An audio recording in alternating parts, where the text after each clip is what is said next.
Le lifting deep plane commence d'être à la mode en France chez certains chirurgiens qui ont vraiment l'habitude de cette technique. J'ai appris cette technique aux États-Unis il y a donc plus de 30 ans, lors de mon fellowship américain. Il y a deux types de lifting deep plane en fonction de l'âge, de l'état de la patiente.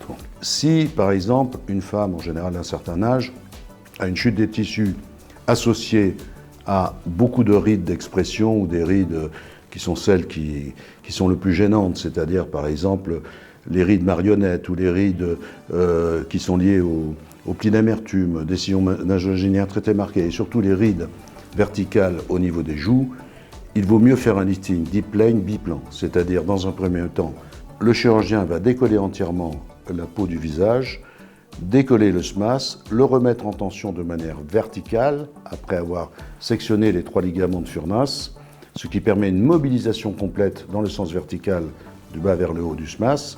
Et secondairement, donc, la peau va venir s'adapter sans tension. Ce qu'il faut bien comprendre, c'est qu'un lifting classique génère obligatoirement une tension sur la peau, là où le deep plane ne crée aucune tension sur la peau. D'où le résultat le plus naturel avec le deep plane. Et c'est assez curieux parce que souvent les patientes sont inquiètes de cette chirurgie, pensent que c'est quelque chose qui va les transformer, et c'est tout l'inverse.